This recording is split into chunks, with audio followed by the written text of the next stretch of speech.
we've been talking about the Amida Sutra, and this is the beginning of it, starting with, "Thus I have heard, 如是我闻, như thi ngã vang," which are the words of Ananda, the Buddha's, one of the Buddha's disciples, great disciples.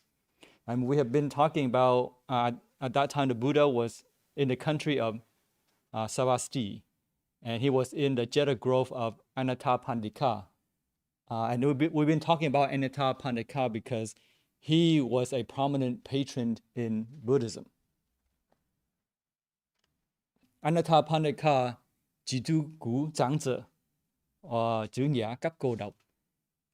He was very prominent in supporting Buddhism, the Buddha and the monks, establishing monasteries, providing them their daily foods and clothing and all the requisites.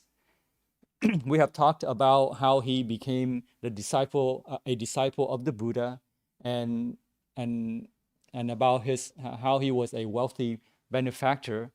And so now today we'll talk about his family a little bit, and what we can learn from their spiritual achievements. So Anathapindika here was happily married. His wife was Punaklakana, and meaning the mark of merit. Merit is Phú Bảo, Phú德, Phước Báo or Phước Đức. And she lived her name. He was very nice and treating her servant, treating her friends very well.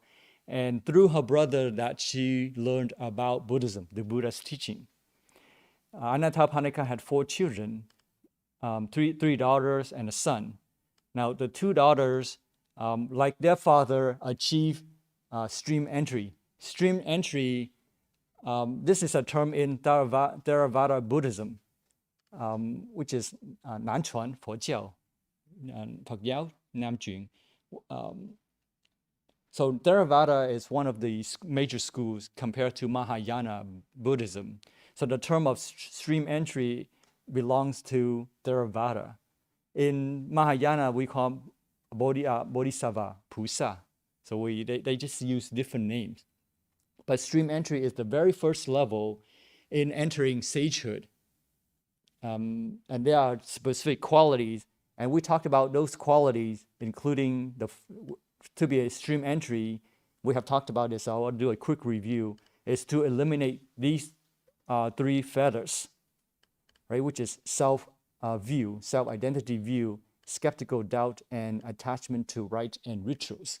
So once we have eliminated those 3 fetters, then we have entered the realms of sagehood, meaning that we will never fall back into the 3 evil realms, meaning we will not encounter suffering anymore. So we have to get to that stage in order to guarantee we will never suffer again. People make mistakes and then they suffer. So because of that, they retro regress, 退转, 推进. So people that are not aware of the laws of conditionality about nature, so they make mistakes because of their greed, anger, and delusion that they make mistakes. So once we enter this stream entry level, then we are guaranteed, because we are no longer making mistakes, to fall back into the 3 lower realms, the realms of hell, hungry ghosts, and animals. So meaning we're not going to make mistakes to face future suffering. The things that we do, we have awareness, and we know the consequences of our actions. And that's why we will never do things that will make us suffer, right? So stream entry in Theravada is very important. In Mahayana, it's called 不退转菩萨, right? 不退转 Bồ Tát, 不退转, meaning they will never fall back to do things that are unskillful. So that's first level. The second level is called once returner. Now this term here is that you can explain as returning to this life one more time, but there are other explanations suggesting it's less than 7 times. For stream entry, they reborn in this world 7 more times, and then they become liberated from the cycle of life and death. 解脱, right? So let's go back here. So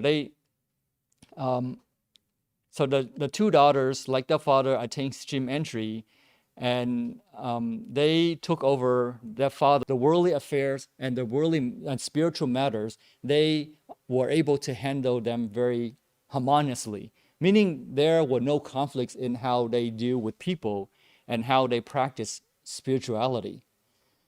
Often our attitude will reflect in how we lead our lives, whether it's worldly or spiritually. So if you're not committed in the world, but when you study spirituality or Buddhism, you will not have the same commitment. But if you're very committed to the world, you can carry over the same commitment when you practice Buddhism, for example. So our attitude is, regardless of whether spiritual or worldly, is still us, right? So attitude is important. And it's important that one tries to be consistent between the worldly and the spiritual aspects of life. So whether we're out there working on our career or dealing with people, dealing with business, we should be consistent in the way that we handle worldly matter and when we sit in meditation. There shouldn't be no conflict. There should be that consistency. Because otherwise, there will be internal conflict where one's emotional and spiritual energies or personalities work against each other. For example, if we are, let's say one day we are very committed, and whether spiritually or worldly, and then the next day we are not too committed. So that's conflict. One day you're very enthusiastic, very inspirational. The next day you feel like you don't care about it anymore. So those are conflicting energies working against each other. Therefore, you have internal conflicts. So the result is that one will be confused and lack commitment. And not to say exhaustions and frustration, because you cannot go anywhere. You feel exhausted. You feel frustrated. You want to make effort, but you're not willing to make the commitment. Therefore, you're not making progress. So the frustration is that one cannot live a joyful life and cannot make spiritual progress. So you're stuck. We don't want to be in that state where we are stuck, but we want to have that commitment so that all of our energies are moving in one direction. Does it make sense? We have to move it in one direction. Otherwise, you will have this frustrated energy, your energy is stagnant and you cannot move forward. So, and sometimes it is so deep that it may show up in our dreams, that we may have a dreams where we go somewhere and we get lost and we can never find directions to where we want to go, and so we can never quite get to where we want to go. So you may have recurring dreams of maybe different settings, but the themes is the same, that you're getting stuck. So that's a sign that you're not making the proper commitment. So it may show up one way or another to tell you that, it's of your progress. So when we observe ourselves, we kind of understand where we are, right? And once we are convinced of its cost, whether you study Buddhism or whether you're pursuing a career, we should not be afraid to make a decision and to make that commitment, to follow through. What that means is that we should, in terms of Buddhism, we should study the principles and ask questions to clear up those doubts and the questions that we have, to have that clarity.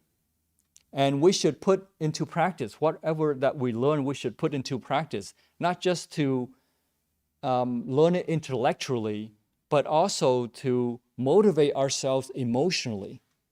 Because intellectually, you understand clearly the terms, but it doesn't mean that you can execute it. You can put into practice. Until we are emotionally motivated, we cannot move forward. What keeps us going is not our idea, but it's our emotion. When we are passionate about something, we will move forward towards it. When we like something, we'll move towards something. So you may think that you like, but eventually it comes back down to your heart, goes back to your heart in order to move forward, right? So learning is one thing, getting your heart involved is another thing if you want to make progress, right? So you have to be passionate about something in order to overcome distractions and obstacles to get to your goal. And when we put into practice, it reinforces our study and that we will be motivated by results that we see. It allows us to continue. Mr. Chen yesterday talked about giving, 布施. If you want to have a life of wealth, you will need to practice giving. But when you give and you start to see that your life is now is better, easier to find a job, for example, easier to make money, then you will be motivated by the outcome of your practice, and you will want to reduce your selfish craving more and to help others. So by practicing, we are reinforcing our study, our learning, right? So it's only joy when all of our energies are working together in unison and not working against each other, and they are flowing in the same directions. Our heart, our mind have the same direction of flow, and meaning that we can have a blissful life and be able to advance spiritually, making spiritual progress. So this way one will find spiritual life more meaningful and more motivating and more joyful than the mundane worldly life. Right? The mundane worldly life is you work at a job, 9 to 5, and you may have some promotion, but at the end of your life, you may ask, what have I been living for? And what is this going to take me? Where I'm going to end up in my next life? Or what's my future is going to be? But if you live a spiritual life that is meaningful, you will have answers to those questions. There is meaning whenever that we step outside of our self-centeredness to help others. Right? So it brings meaning to life when we can help other people. Does it make sense? Right? And so that's why here that when the two daughters, when they took over the father's spiritual matters, but they also practice, the worldly matters, but they also practice spiritually, they live happy lives. There were no conflicts because they were able to maintain their spiritual and emotional energy flowing in one direction, right? There were no conflicts in what they did. Does it make sense? So that's whether it's here or outside, if you are united in your energies, your emotional, your spiritual energies, then there is no conflict and life will be more joyful, right? But the youngest daughter, Samana, surpassed even the rest of her family, and she achieved the second returner, which is the second stage of sagehood in Theravada. So non-returner is the second stage of sagehood in the Theravada tradition, as opposed to Mahayana, we call Pusa, Bodhisattva, Bota. Right? So a person who has achieved the stage of one's returner is partially enlightened, and he or she will be reborn in the sensuous world, this world, or one more time, have one more birth, or some other explanation say no more than 7 births. So either as a human in the human body, as a human, or as a deva, a tenjin, tingyang, or as a heavenly being, excluding the lower 3 realms, right? The realms of hell, hungry ghosts, and animals. So in addition to these 3 fetters here, so the first thing that they the next, not in any kind of order, but they have to eliminate sensual desire. So sensual desire here is this desire for physical pleasure and sensuality through the senses, your eyes, your ears, your nose, tongues, your body, and your mind. Sensual pleasure here does not suggest anything bad or indulgence, but it's attachment to pleasure through the senses. Just like when you eat ice cream, for example, you like the taste. So, but when you like it, you give rise to wanting more of it. So that's sensual pleasure, right? So it's nothing really. It's just general. Nothing. It's not meant to be bad or anything about it. But the problem is that due to our egoistic attachment, 我执, right, ngã chấp, when there is pleasure, craving also arises, prompting us to want more and more of it. So that's the problem, is that when we don't have awareness, whenever we like something, we want to have more and more of it, and that causes us to pursue selfish craving. And with egoistic attachment, when there's pleasure, craving arises, but then that is only setting ourselves up for disappointment, because there is no satisfaction that can last forever. The ice cream that you like, initially you like it, you enjoy it, but after you keep eating it, you will not like it anymore. So even if you try to extract pleasure out of it, your body will repulse. Your body will not like it, and you will not like the taste anymore. So you have to switch to something else. And so if we don't understand that, at the end, it will only lead to frustration, because we can no longer get satisfaction out of that ice cream, right? So how should desire be defined? When we talk about desire, this desire here is, in a negative sense, which is selfish desire. And desire is only unskillful desire that we want to get rid of. We should not get rid of all desires, because there are desires to help people that we want to keep. Desire to be motivated, we want to keep. But desire to increase our self-centeredness, selfish craving, we should not keep, because it leads to dissatisfaction, like we just talked about. So not all desires are unskillful. We have to separate the bad desires and good desires, so to speak. It is only unskillful if that desire pulls us back into the cycle of life and death, meaning that at the end of our lives, where we can be liberated from the cycle of life and death, we get pulled back to enjoy it one more time. We want to continue to enjoy, hopefully, that desire. But there are certain desires that are not unskillful. For example, when you're hungry, you have the desire to eat. That desire is natural. It's a biological response. So to eat food because you're hungry is not unskillful. 不善, bhakti. So it's not unskillful. But if eating food at the expense of other sufferings, like you have to, the animal has to be killed in a certain way and has to be cooked in a certain way, and inflicting a lot of pain on that animal, then that is unskillful, right? So, and then that when becomes unskillful, then that karma will pull us back. That negative karma, that bad karma, will pull us back into the cycle of life and death. Or if your monthly expenses to raise a family, for example, sum up to a certain amount, and you want a higher paying job to cover those expenses, that may not be greed or unskillful. It may not be unskillful. But if it could be unskillful, if it became egoistic and competitive.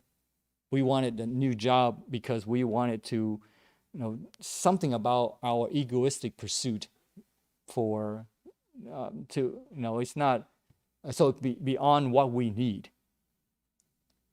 So the human psychology is that that we want to have more money. But why do people want to have more money, knowing that they won't need that much money? Well, the human psychology is that the more money that we have, we feel safer. right? We will have less worries. That's our thinking. So that's a human psychology. That's why we want to have more, because we want to feel safe. But how does one know that one is wealthy? Well, if one is generous in helping others, then that's a sign of wealth. Then wealth will come to you easily. If you, let's say you don't have to worry about your expenses. When you have to buy something, you just take out a credit card and buy without having to check your checking account to see if you have enough. Then that's a sign of wealth, right? And if you want to help somebody, you just write a check or whatever, and you can help monetarily without having to worry about how much you have in your bank account. So that is a sign of wealth. So generally, the more money that a person has, the generous that he or she becomes, except for greedy people. Greedy people, the more that they have, the more greedy they become and the more stingy they become. They can never see what they have is enough. But if we are generous, we have signs of wealth, then the more that we have, the more generous that we become. Another sign of greed is to not think about others' needs. For example, we're hungry and we're in a line to buy food, and there's only a little bit left. And we have enough money to buy all the remainder of the food. And the server doesn't care how much we buy. But if there are other people behind us and we buy all the food and for ourselves, then we are not thinking about other people. So even though it is within our own rights to buy the food, but because we are not thinking about other people, then that is a sign of greed, right? And because there's no law restricting us how much we can buy. There's no policy in the restaurant to restrict in what we can buy. But if we don't think about other people, then even though we deserve it all, then it is still a sign of greed. So sensual pleasure here, sensual desire, without awareness and control leads to greed. Because we enjoy what we have and we lack awareness, it leads us to wanting more and more of it. If sensual pleasure is pursued but not achieved, then it leads to anger. For example, a father died unexpectedly, but he left a will to the two sons that he would want, that he wished to leave the house in the hands of the two sons in equal portion, equal shares, to show that he was not biased towards any son. So the young son had his family and he moved out. And the older brother was still living in the house because he was taking care of the father before he died. So with the will, the second son forced the older son to sell the house so that he could get his equal share. But the brother thought that such an idea was unreasonable because he did not have a place of his own and he was still living in the house. But the young son wanted the older son to sell the house so he could get his share. So legally, he was entitled to the half of the house, right? So legally, there was nothing wrong with selling the house so that he could get his half. But morally, he was wrong. So because of greed, that he did not see the needs of the older brother. So when a person is greedy, he can only see his own needs and he doesn't see the needs of others. So how does sensual desire arise? So we talked about sensual desire, but how does it arise? It arises when there is contact.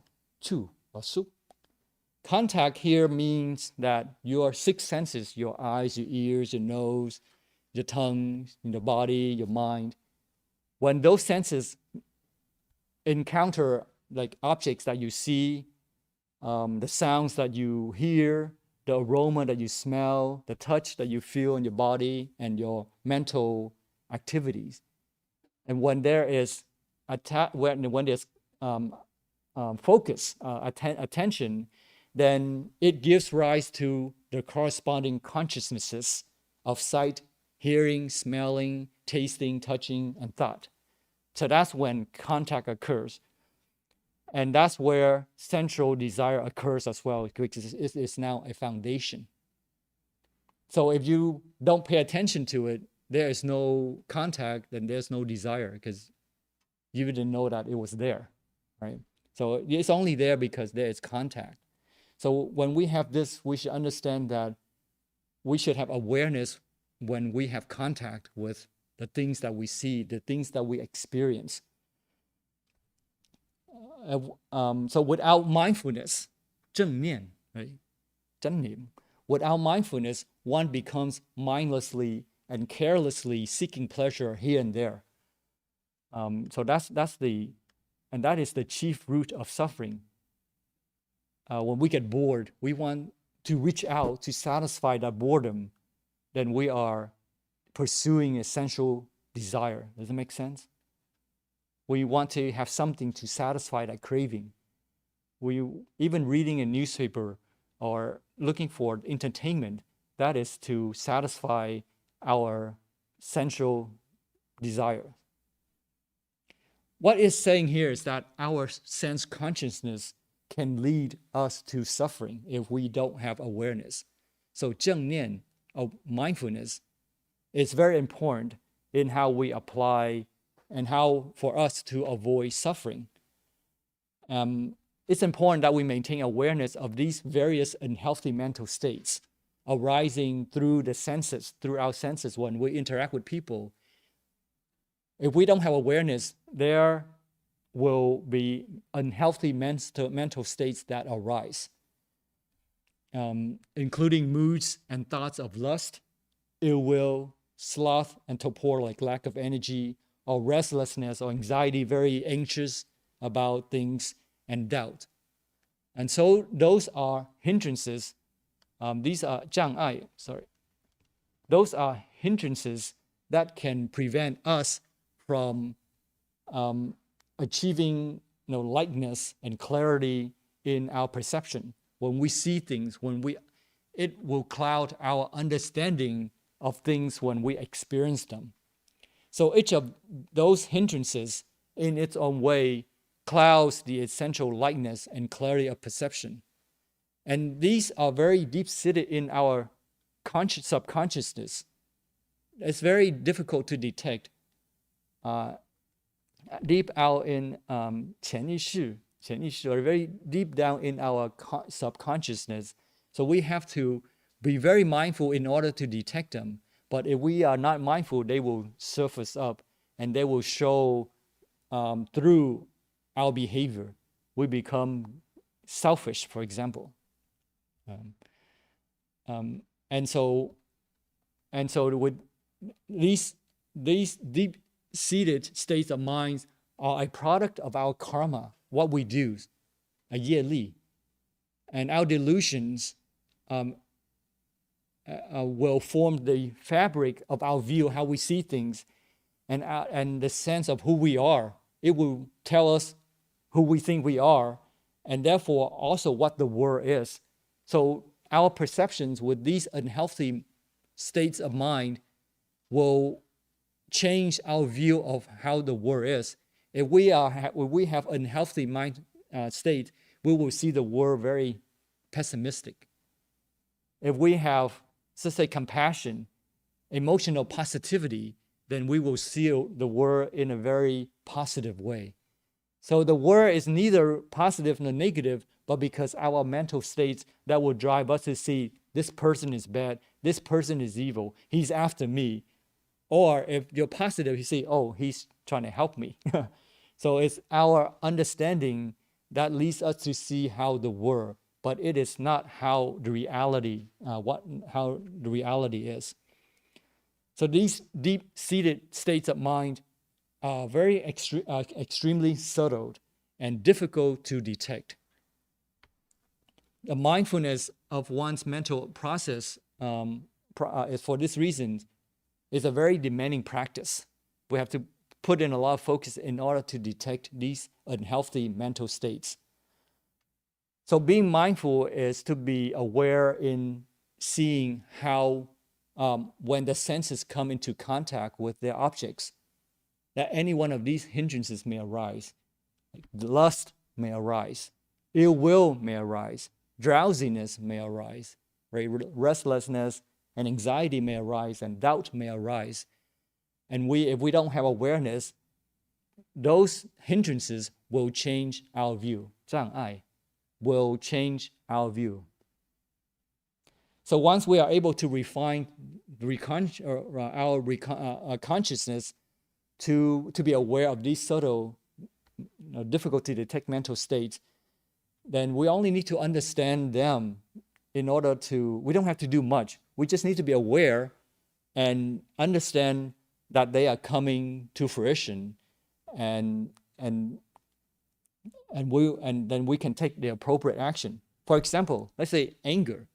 When anger arises and we have awareness and wisdom, we will understand the consequences of the anger, and we will apply sympathy, loving kindness, for example, to deal with anger.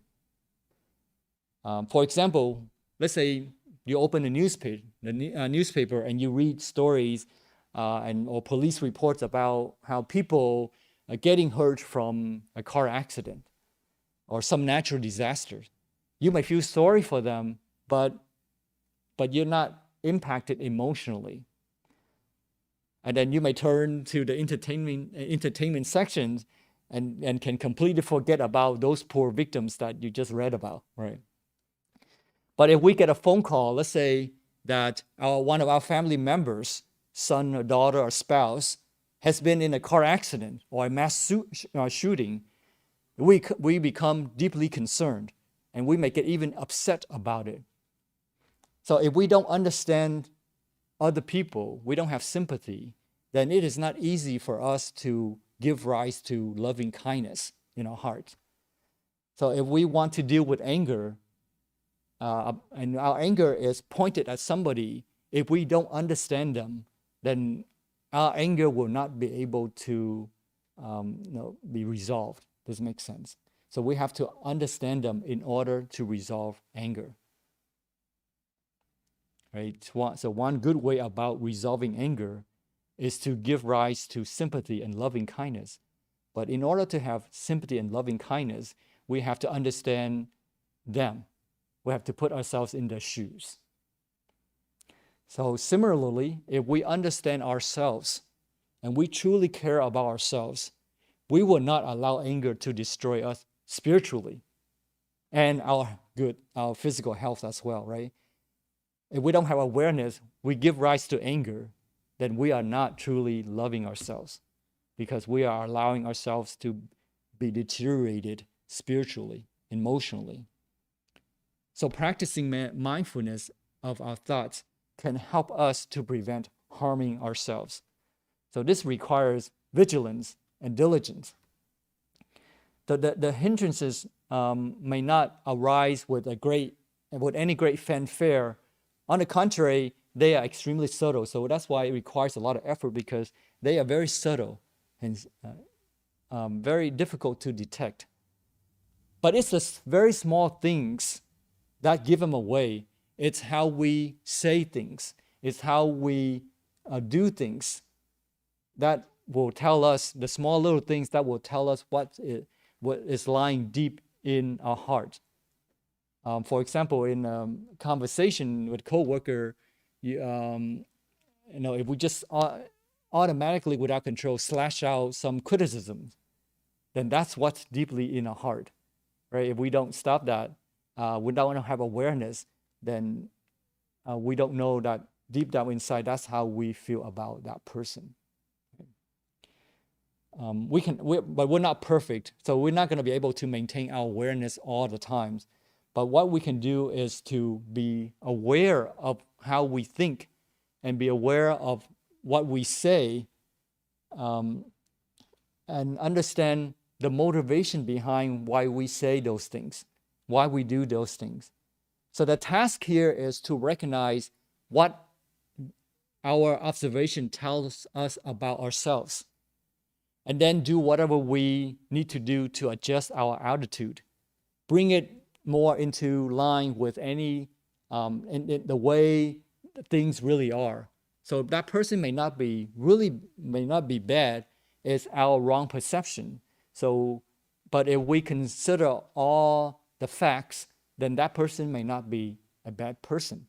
It's just that we have been misled by things that from gossips and whatnot from other people, right? So if we can adjust our attitude, then we will be more in line with reality. We will be able to see reality more, and we may not be necessary for us to be angry to hurt ourselves. People think by seeking sensual, desire or pleasure that they will be happy. But they are planting the seed of suffering or strengthening the root of suffering without awareness. They don't see very far, and they may at first may seem very pleasurable, but without realizing that they are increasing their selfish craving, then that they are blinded to the law of conditionality, 缘起法, Pháp Duyên Khởi. That brings change. With law conditionality is that everything is fleeting, but because we don't understand that, we become attached to those things and we don't allow them to change. But they will change and we will be disappointed because they change and they are no longer meeting our expectations, and we will be disappointed and we will be dissatisfied. That's cool, right? Cool. So that's the predicament with worldly pleasure. It gives people a false sense of happiness and safety. And it makes people believe that it can be relied on indefinitely. For example, when two young couple fall in love, they only imagine about the happily ever after part of it. Rarely do they talk about reality, meaning the responsibility as a husband, as a wife, or the potential arguments. No, they generally think about the happy times that they will have, but they don't focus too much of how to handle reality, which is very much likelihood that there will be arguments. And not the in-laws, they may not consider about the in-laws interfering with their family matters, right? And that the other person's interests may change over time. Right? They may be very, the activities that the two are doing now, years from now, they may like some other interest. And then how do you bridge that gap? How do you deal with that divergence? Right now you're converging, but reality is people will change. People will have different interests. So if we don't understand conditionality, we will not be able to handle the differences. We would not be able to tolerate other people's differences. But if they practice like observing morality, they practice meditations and wisdom, 戒定慧, 约定对, if they practice those things, then when they change, and they will change for the better. And they will not change in an egoistic way. People who don't practice morality, meditation, and wisdom, they tend to be more egoistic, more selfish. Wouldn't you agree? Right? So, but people who practice morality, meditation, and wisdom, they tend to be selfless because they think about others. They eliminate their selfish craving. They don't pursue sensual pleasure as much, but they still have joy in their life. But that joy does not come from self-centeredness, but that joy comes from helping other people. And therefore, they're likely to be selfless. So in a relationship, when there is selflessness, then there will likely to be happiness, because in a relationship, we don't expect other people to give what they cannot give. Selfish people will expect others to give whether they can give or not, right? But selfless people will not do that. So in a relationship where there is selfishness, likely there will be unhappiness, there will be arguments. And I'm not saying that selfish couples don't have arguments. They do have arguments, but they know how to solve those arguments. And people respect and care for us based on our value as human beings, right? We are judged by our value. So in Buddhism, we call it karmic rewards or merits, 福报, 福报, and wisdom. When we have karmic rewards, 福报, 福报, those coming into contact with us will naturally want to help us because we have merits, we have 福报, 福报. When we have wisdom, those come into contact with us will naturally have respect for us because we are wise, we have wisdom. With karmic rewards, but with no wisdom, people coming into contact with us may care for us, but they look down on us. They feel pity for us. They may help us, but they feel pity for us. Right? They feel sorry for us because we don't have wisdom. We have karmic rewards. 有福报 has wisdom, but no karmic rewards. They will have respect for them, but they will not be inclined to help them. Right? You say, oh, that person he's a great man, but when you say, let's go help him, nah, I don't have time. So that's a person with wisdom, but no rewards. Like, yes, he's a great learner, he's a great scholar, but I don't have time to help him. Ask somebody else. When a person becomes egoistic, selfish, he is depleting his merits, being selfish, but he is also decreasing his wisdom for being delusional because he has no wisdom. Right? So going back to our example as with the two couples, when they change, and they will change, they will either deplete their merits or increase merits and wisdom, or either increase or decrease their merits or wisdom, because we grow, we change. Marriages tend to last longer and become happier, provided all things are equal, as they grow their merits and wisdom. So it's important that we cultivate merits and wisdom, cultivate in terms of giving, right, helping other people, and learning the Dharma, learning the principles so that we know how to deal with things because we have wisdom. As we grow older, our value as humans decrease due to our depleted physical strength, because you can no longer work as hard, work as fast. So people don't see you as a very valuable human being, unfortunately. I mean, we may look handsome, pretty, but as we get older, we don't have that beauty to make up for it. But if we have a stock of merits, 福报, saved up, then we will be able to compensate for any deficiencies we have physically. Meaning that as you grow older, you may not be able to work anymore, and you may not be able to teach, for example, but people still respect you, still help you, still care for you because of your merits and wisdom. So we should cultivate to stock up a lot of merits and wisdom so that when we get older, we have something to compensate for our physical deficiencies. Okay? And life becomes difficult as elderly when we don't have people around us to help us.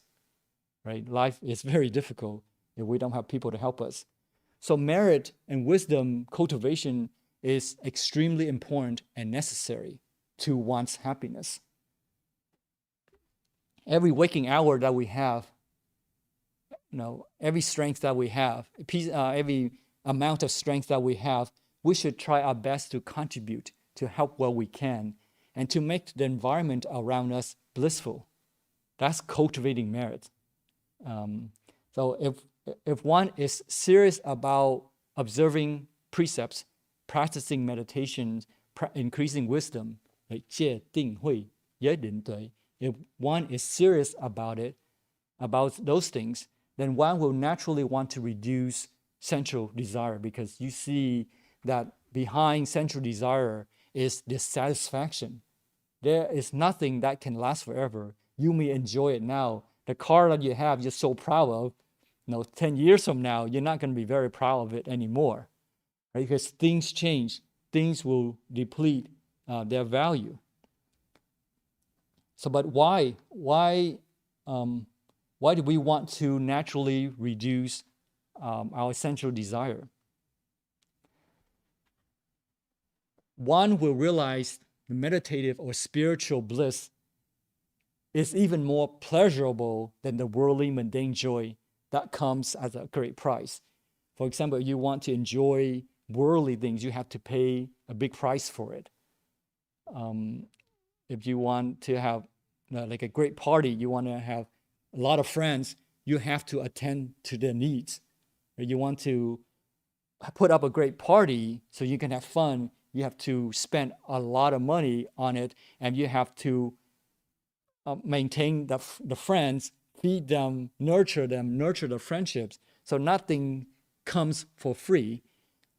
Even, I'm not saying that spiritual joy comes for free. There is still efforts required, but that effort has a return. When you put in efforts to create that party, there's no guarantee that they will stay friends with you forever. But if you put in the efforts to develop a meaningful spiritual life, that happiness is certain that you will gain it and it will stay with you, right? So there is a return on that investment. The other kind of investment, there is no guarantee. So without morality, meditation, and wisdom, 戒定慧, 也定对, one will see spiritual experience as colorless, dry, bleak, and remote. Like there's nothing real about it if we have not experienced what it is to have spiritual bliss. But for those who have experienced meditative joy, they may still living in a human body, but their consciousness belongs to the heaven. It's like they're living a double life, part worldly and part heavenly. So the more that they practice meditation, the greater the pool of the heavenly joy that pulls them away from the mundane worldly joy. The mundane worldly joy is very fleeting, but the meditative joy is something you can have more control over. And they will resonate more with the heavenly realm. And when they die, their consciousness will naturally propel them towards to a heavenly place. So if one resonates with Sukhavati, which is like Jila Sijie Sukhavati, cực lạc thế giới, then after death, one will naturally be attracted to Sukhavati. So, but what does it mean to resonate with Sukhavati, Jila Sijie, cực lạc thế giới?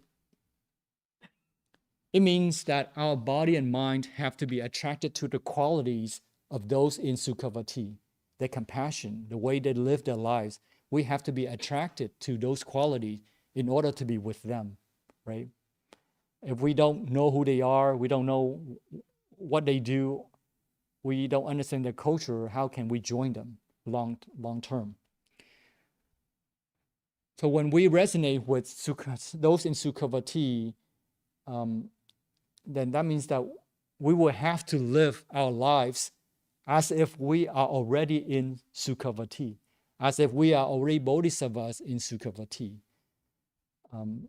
So we are no longer living for ourselves entirely, but we are putting in all any available energy and resources to help propagate Buddhism.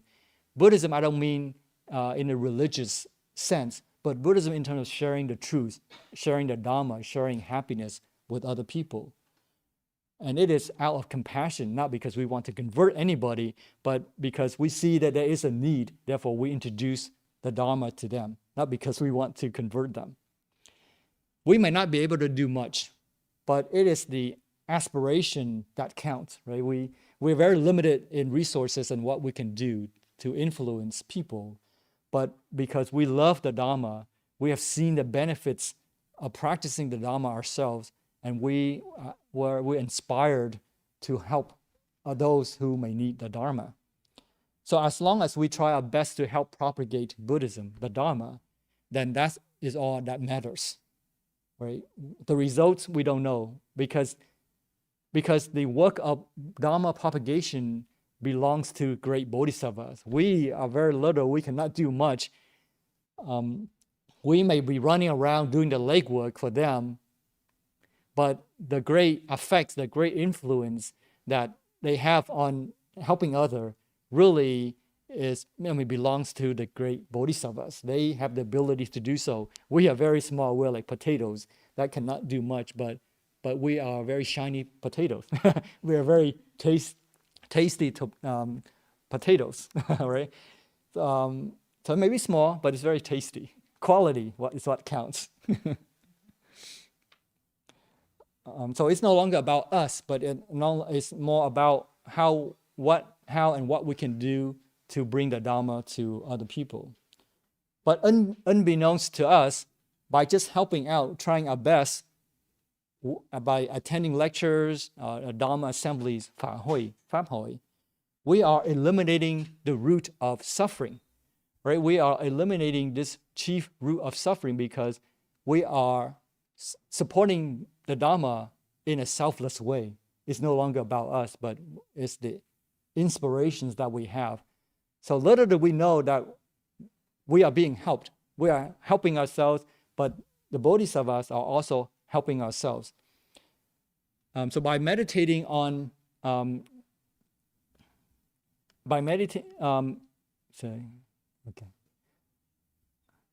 So when we understand conditionality, we understand that things change, and we don't expect things to remain joyful forever. And so therefore we don't get disappointed. We don't have dissatisfaction.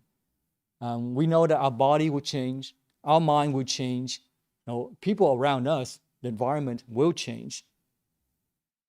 Even though things change, but it doesn't mean that we have no say in it. We can still influence change, right? People change. We cannot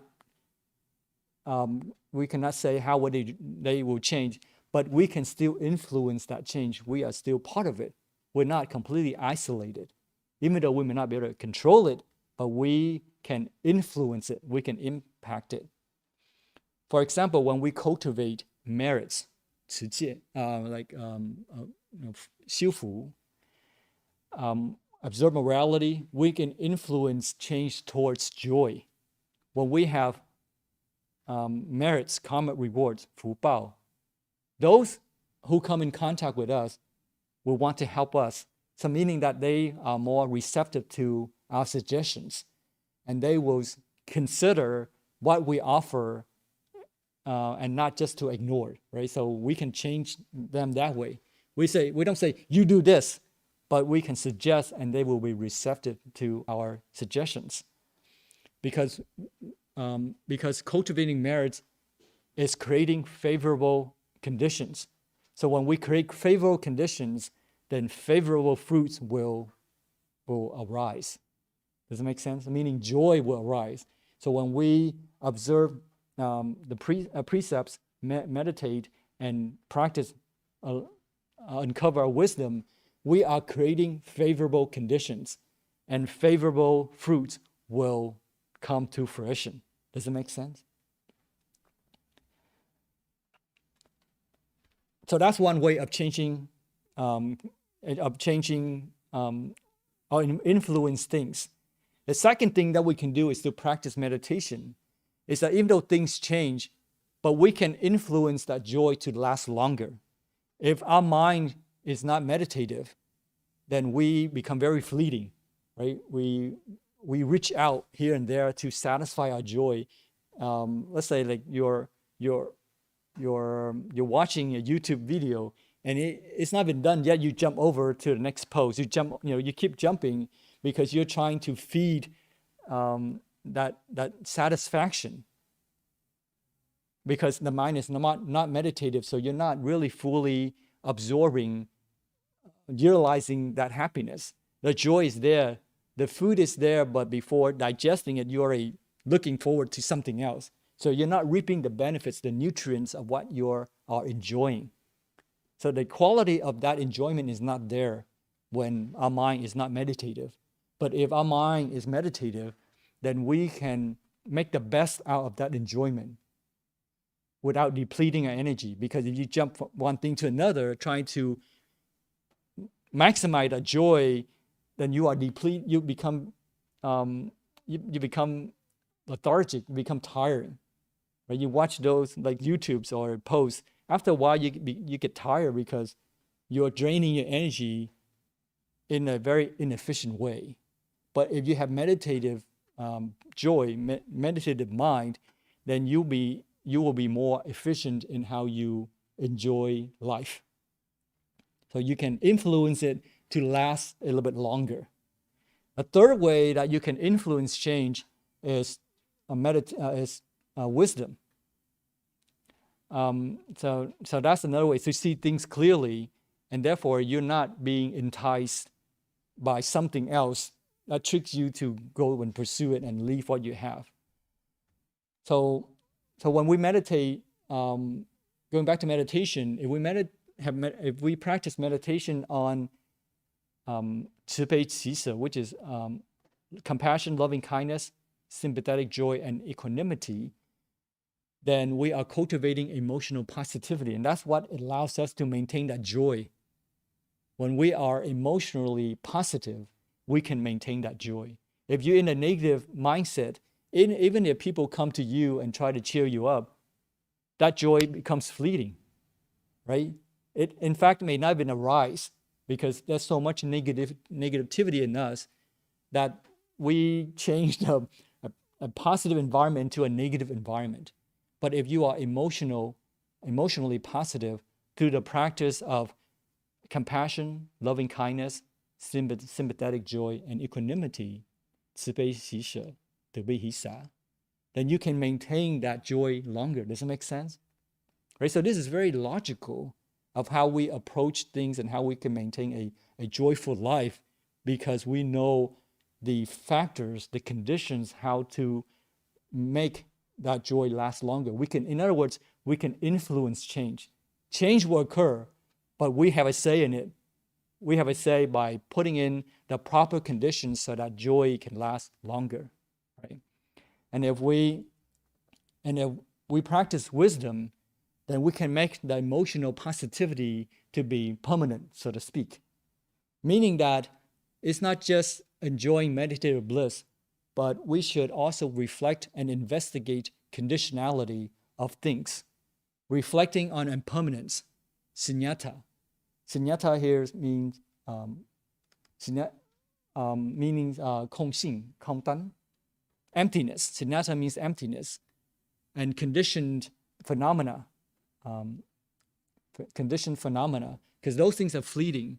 Then we will be able to see things very clearly, and because of that, our consciousness will be permanently changed, transformed, and therefore we can see things clearly, and we are no longer enticed by it. For example, I like to use this example because it makes sense. When we were kids, we loved our toys. But as we grew older, we don't see the toys. Now that we've grown older, we don't see the joy. I mean, the toys is fine, but we don't play with the toys anymore because we have grown up. We see clearly that adults don't get much out of playing toys, but we have our career and other things to look forward to, right? So when we gain wisdom, we will no longer fall back to the delusional state of mind. Does it make sense? Okay. So we passed our hour here, and so let me wrap this up. So we only covered sensual desire, and this is what is needed in order to overcome, to enter and maintain the realm of sagehood. And when we're in the realm of sagehood, we will no longer fall back to the lower realms to face suffering. So this is very healthy that we want to enter that state, that circle, so that we prevent future suffering. Okay, so let me finish this up. You can give me 5 more minutes to finish this up.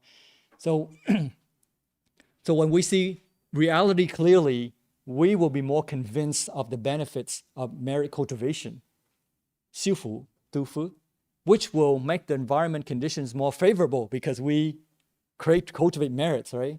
So when the environment is favorable, then our mind will be more meditative.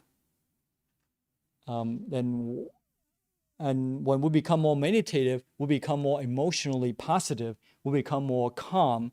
And when we are more calm, we can see reality even more thoroughly. And when you see things thoroughly, you understand what's wrong and what's right. And of course, you're going to choose what's right because that's what brings happiness. Wrong things will bring suffering. So of course, you're going to choose happiness and by doing what's right.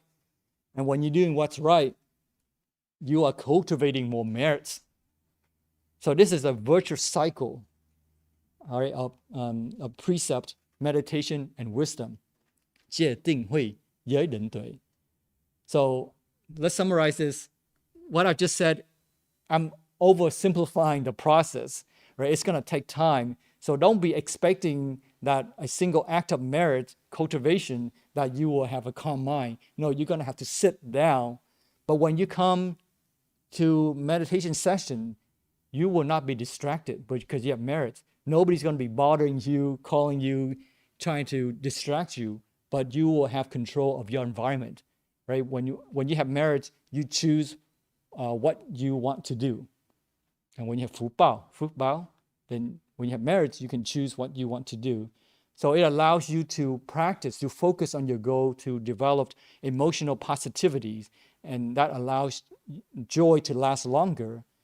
But we should be patient. We should not expect results to happen immediately. And so we should not give up, but we should continue to practice. So the more of reality that we can see thoroughly, the less that we are enticed by sensual pleasure, sensual desire. That the less of sensual desire we want to pursue because we don't see the attraction in it, so we don't pursue it. Our heart is no longer there to pursue it, but our heart is now our heart now wants to pursue something meaningful. Right? So when we have less desire to pursue sensual desire, but at the same time, our spiritual life, the quality of our spiritual life does not decrease. We can still have full emotional positivity without pursuing sensual desire. Does it make sense? Right? So only by eliminating sensual desire and meditation on impermanence, one can transcend to a higher level of consciousness, and you will be able to change your consciousness, and therefore you will not see the importance of sensual desire, but you will see the dissatisfaction. You will see the flaw in sensual desire, but you will see the greatness, the meditative bliss of a meaningful spiritual life. Okay, so we will end here this time. So this is not a very simple subject. I can go on more and more, but you can see that it is a lot in it, and the benefits of not pursuing sensual desires. Okay, so next time when we meet in a couple of weeks, we will talk about ill will and malice. Okay, all right. With that, let's do merit dedication, and then we do lunch. If you could please join your palms. Together we recite, may the merits and virtues accrued today adorn the Buddha Pure Lands, repay 4 types of kindness above, and aid those suffering in the paths below. May those who see and hear of this bring forth the resolve for the Bodhi mind. When this retribution body is complete, together we shall meet in the land of ultimate bliss.